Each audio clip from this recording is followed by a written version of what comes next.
এতিয়া ইউপিএছ আৰু এনপিএছ এই দুটাৰ মাজত পাৰ্থক্যনো কি আৰু ওপিএছ পুৰণি পেঞ্চন ব্যৱস্থা আৰু ইউপিএছ যেটো ইউনাইটেড পেঞ্চন স্কিম এই দুটাৰ মাজতো পাৰ্থক্য কি এই সম্পৰ্কে অকণমান আলোচনা কৰিলে কিয়নো কৰ্মচাৰীসকলে আচলতে ইউপিএছ নহয় ওপিএছ লাগে বুলি বাৰম্বাৰ দাবী জনাই আহিছে আমি স্পষ্ট হৈ পৰিম প্ৰথম কথা যে ইউপিএছ যেটো ব্যৱস্থা এই ব্যৱস্থাত পেঞ্চন দিয়াৰ কথা কোৱা নাই এখন গেজেট নটিফিকেশন ইয়াত এই গোটেই পেঞ্চন ব্যৱস্থাটোৰ কথা উল্লেখ কৰা হৈছে এই পেঞ্চন ব্যৱস্থাটোত যদি আমি চাওঁ তেতিয়া হলে দেখা গৈছে যে 24 জানুৱাৰী 2025 তাৰিখে আমাৰ গেজেট নটিফিকেশন হোৱা এই ব্যৱস্থা অনুসৰি পেঞ্চন নহয় এচিয়ৰ্ড পে আউট আগতে আমাৰ ওল্ড পেঞ্চন স্কিমত যেটো পেঞ্চন দিম বুলি কৈছিলে এতিয়া কৈছে যে এচিয়ৰ্ড পে আউট এটা নিশ্চিত এটা পেমেন্ট মানুহবিলাকক দিয়া হ'ব এতিয়া এই পেঞ্চন ব্যৱস্থাৰ মই যেতিয়া এই গোটেই ইউপিএছ এই গোটেই ব্যৱস্থাটো বাৰম্বাৰ পঢ়িছিলোঁ বাৰম্বাৰ পঢ়ি বুজিবলৈ আৰু তাৰ পিছফালে দিয়া অংকটো যেতিয়া বাৰম্বাৰ কৰি আছিলোঁ তেতিয়া দেখিছিলোঁ যে কোনোবা ক্ষেত্ৰততো এনপিএছতকৈ এইটো বেয়া বস্তু ইউপিএছটো এতিয়া দেখা গৈছে যে ইউপিএছত এটা কৰ্পাছ ফাণ্ড কৰিব এই ইউনাইটেড পেঞ্চন স্কিমত এই কৰ্পাছ ফাণ্ডটো হ'ব 10% আমাৰ যিবিলাক চাকৰিয়ালবিলাকৰ পৰা প্ৰত্যেক মাহে 10%কে দৰমহাৰ 10%কে পইচা বেসিক পে প্লাস দিয়ে তাৰ পৰা 10% পইচা কাটি ৰাখিব আমাৰ ওল্ড পেঞ্চন স্কিমত এনেকুৱা ধৰণৰ কাটি ৰখা কোনো সিস্টেম নাই নিশ্চিতভাৱে এজন কৰ্মচাৰীয়ে গোটেই জীৱনটো ডেডিকেটেডলি কাম কৰাৰ কাৰণে তেওঁক সদায় পেঞ্চন পোৱাৰ পাছত তেওঁক হেৰি দিয়াই হয় মানে শেষৰ যেটো দৰমহা তাৰ আধা পেঞ্চন দিয়া হয় ইয়াত কিন্তু কৈছে যে নহয় তোমালোকে 10% দৰমহা জমা কৰি যাব লাগিব তাৰপিছত সেন্ট্ৰেল গভৰ্ণমেণ্টে 10% প্লাস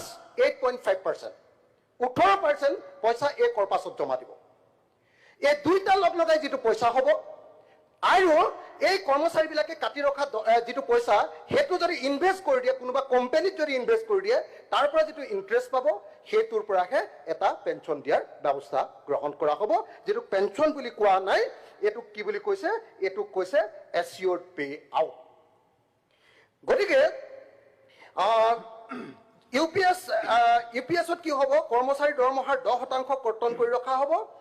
এই কথাটো মই ইতিমধ্যে ক'লো গতিকে দৰমহা প্ৰত্যেকজন কৰ্মচাৰীয়ে 10% কে প্ৰত্যেক মাহতে কমকে পাব এক নম্বৰ এনপিএছত নিৰ্দিষ্ট পৰিমাণৰ পেঞ্চন নাছিলে ওপিএছত নিৰ্দিষ্ট পৰিমাণৰ পেঞ্চন শেষৰ যেটো দৰমহা তাৰ আধা ইউপিএছত কি ইউপিএছত তিনিটা ভাগ 10 বছৰ যদি চাকৰি কৰিছে তেতিয়া হলে 10000 মিনিমাম পেঞ্চন 10 বছৰ যদি অতি কমিও 10 বছৰ কৰিছে তেতিয়া হলে 10000 টকাৰ ন্যূনতম পেঞ্চন 10 পৰা 25 বছৰ যদি কৰিছে আনুপাতিক আকাৰত পেঞ্চন আৰু 25 বছৰ যদি নিয়মীয়া চাকৰি কৰিছে একেৰাখে আৰু সেই 25 বছৰ যদি নিজৰ 10%কে পইচা কাটি গৈছে তেতিয়া হলে কি হ'ব শেষৰ 12 মাহৰ এভাৰেজ শেষৰ যেটো 12 মাহৰ এবছৰৰ দৰমহা তাৰ এভাৰেজটো 50%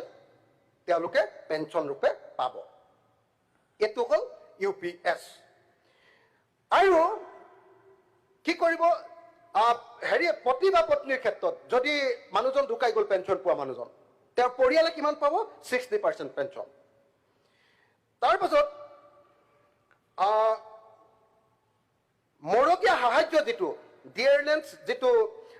ডিআৰ যেটো হেতু পেঞ্চনৰ লগত যোগ হ'ব আৰু কৰ্মচাৰীৰ ডিএ বা মৰগীয়া বানুচৰ সমানে হেতু পেঞ্চনৰ লগত যোগ হ'ব অৱসৰৰ সময়ত যেটো এটা এককালীন সাহায্য দিব এটো ওল্ড পেঞ্চনত যদি 35 লাখ টকা কোনোবাই এককালীন সাহায্য পাইছে ইয়াত 3,50,000 মান টকা এককালীন সাহায্য এটা পাব ইয়াৰ অংকটো আছে দেই এটো মানে একেবাৰে কম এটা পাব হেতু মই মানে ইয়াত অংক কৰি দেখুৱাবলৈ হেতু অংক কৰি দেখুৱাবলৈ কোনেও এটো সময় মোক নিদিব ইয়াত পিছফালে অংক এটা দেখুৱাই দিছে গতিকে কিনো মই এমাউন্টটো কৈছো যেটো 35 লাখ টকা এজন মানুহে উলাই গলে আজিৰ দিনটোত উলাই গলে এককালীন সাহায্য এটা পায় তো হেতু ইয়াত 35 লাখ টকা যেটো যিজন মানুহে আজিৰ দিনটোত পাব পেঞ্চন পালে হেতু ইয়াত গৈ আকৌ 3,50,000 মান টকাহে পাব তো যদি অৱসৰৰ সময়ত এককালীন সাহায্য কিমান পাব যদি আজিৰ দিনটোত শেষ 12 মাহৰ গড় যদি দৰমহা 68,850 টকা হয় তেতিয়াহ'লে 10 বছৰ চাকৰি কৰিলে তেওঁ কি ক'ব এককালীন সাহায্য পাব 1,38,700 টকা 20 বছৰ চাকৰি কৰিলে তেওঁ পাব 2,75,400 টকা 2,75,400 টকা আৰু 25 বছৰ চাকৰি কৰাৰ পাছতে 25 বছৰ চাকৰি কৰি ওলাই গ'লে মানুহজনে পাব 3,44,250 টকা যেটো এতিয়া 25 বছৰ চাকৰি কৰিলে 35 লাখ মান টকা পায় মানুহ এজনে এটো দৰমহা গতিকে এটো ভয়ানক সাংঘাতিক ধৰণৰ কথা এটা ইউপিএছত ওপিএছৰ দৰে গ্ৰেচুইটিৰ ব্যৱস্থাও নাই আৰু নাই জিপিএফৰ ব্যৱস্থাও জিপিএফও নিদিয়ে আৰু গ্ৰেচুইটিও নিদিয়ে